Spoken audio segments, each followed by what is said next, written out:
All right, friends, we're going to work on our Romero Britto style bat. And I think I may have told some of you that we were going to do a pumpkin, but I've changed my mind because some of us did pumpkins last year and you reminded me of that. So I switched it and we're going to do a bat instead. So first thing, your paper should be wide. You have a Play-Doh canister and a Sharpie.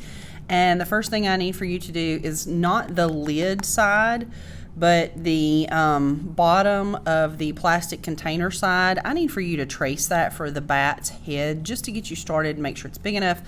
So if you put this right in the center of your paper and move it up just a little bitty bit, that is a good place for that to be. Please don't put it like really close to the top because we won't have room for the ears. So you need to hold this while you trace around the bottom of that container and then move it out of the way so that you have your circle. And at the bottom of your paper on the front, please very neatly write your name. And that is all that we need the Sharpie for. Okay, so we can move the Play-Doh canister and the Sharpie out of the way. Okay, so you have your circle. We didn't do it at the very top. You've got room for ears, and then you have your name at the bottom. Okay, so you are going to follow along with me on this part, but watch me first as I do each step, and then you will follow along. So I'll do a step, you'll do a step, I'll do a step, you'll do a step. Okay, so first thing is your plate, and you took the lid off, and you've got your brush, and I need for you not to scoop up mounds and mounds and mounds of paint, but just a little bit of black paint. And I would like for you to go ahead after you get some and paint over that circle.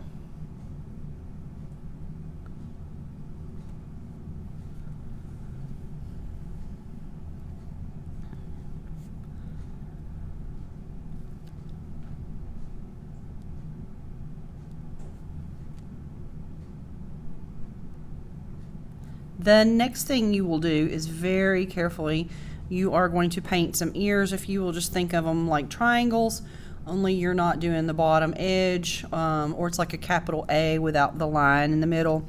So you'll have an ear about here and an ear over here. And so I'm going to very carefully hold my brush kind of up and down so I'm not mashing hard because I don't want a super thick line on this. And then the other ear on the other side. And after you do the ears, you can dot 2 eyes, but please do me a favor, don't do a mouth. This brush is too wide for that. So if you want to add a mouth, we can do that later, like next time when it's dry, with a Sharpie. So don't do that right now, okay? So just ears and then 2 dots for the eyes.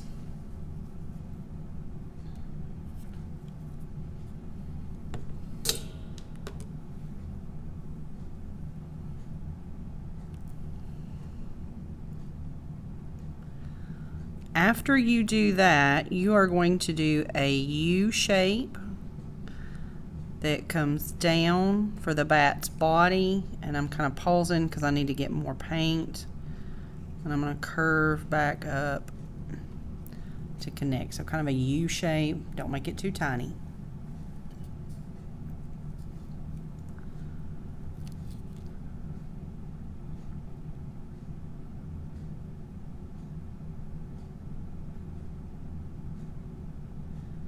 So now you should have the head painted, ears, eyes, and a U shape for the body.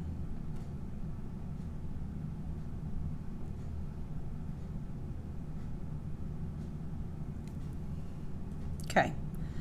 The next thing, and you notice I was getting more paint, okay, so just dipping in, getting a little more paint. Right where the body and the head are connected, that's where I'm going to attach the wings. So I'm going to do a line that curves up just a little bit. This kind of looks like an arm right now, but we're going to turn this into the bat, okay? So don't go way up high. You're going to go up, and if you look, it's kind of even with the ears. And you're going to do the same thing on the other side. Don't worry if you don't get this one identical, just try to get it similar.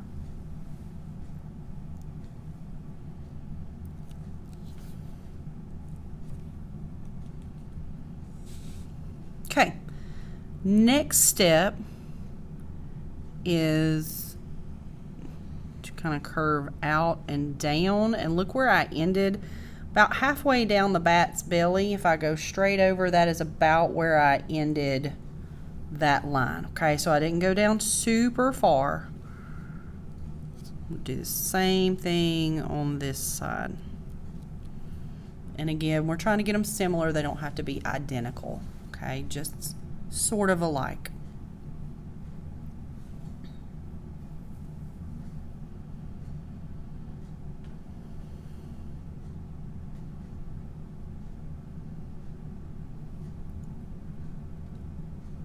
All right, for this next part, I need for you to really watch me first so that you understand where these next two lines go. So if you will just kind of hold your brush and look up at the video, let me explain what you're about to do to the bat, okay?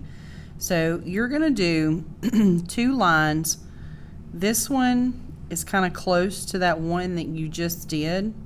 And you notice I'm starting from the same point at the top and I'm coming right here. So I did two lines, okay? And I started them at that point up there, started both of them, and it comes down like that. So it's kind of, it's going to give our bat the points that we need to do the little curves for the rest of the wing, okay? So you got your two lines on this side and two extra lines on this side.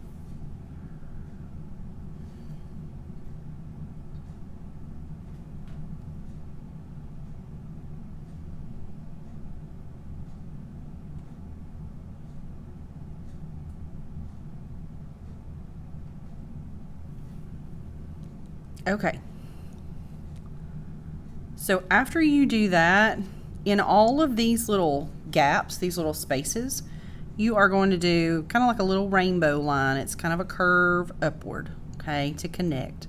So I did one from the body to that first line, and I connected a curve like a rainbow line. Then I'm going to do the same thing from this one. I'm going to start here, curve upward, and connect. Do the same thing to the last one. Once you have that done, do the same exact thing on the other side. Start at the body, curve up to that first line to the second line, still curving up.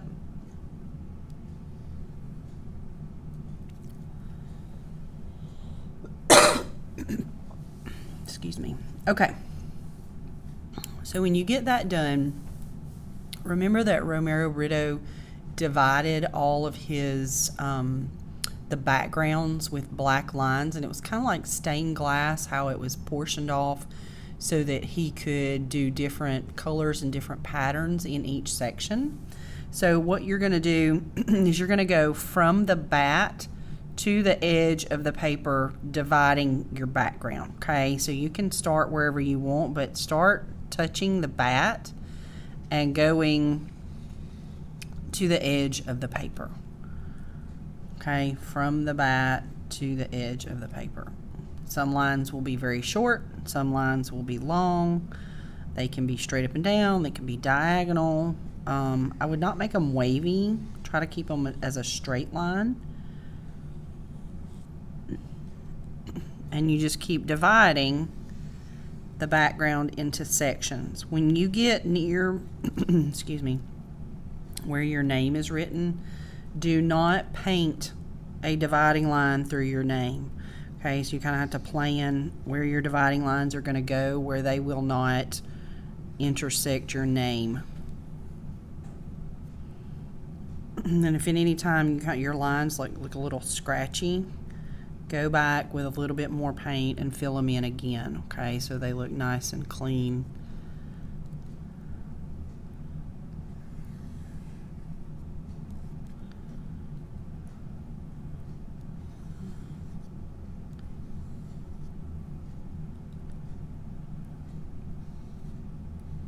Okay.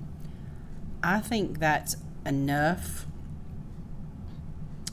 And I could, these really huge sections, divide them in half one more time.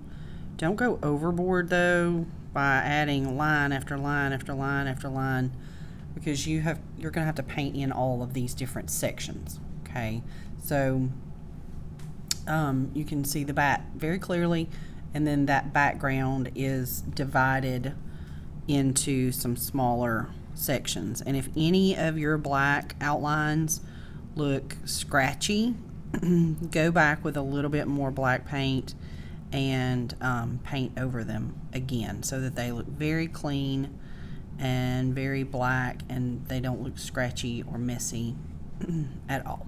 Okay, so when you are finished, there is going to be the green bucket in the sink that's got soapy water in it, and I need for you to drop your brush down in that soapy water.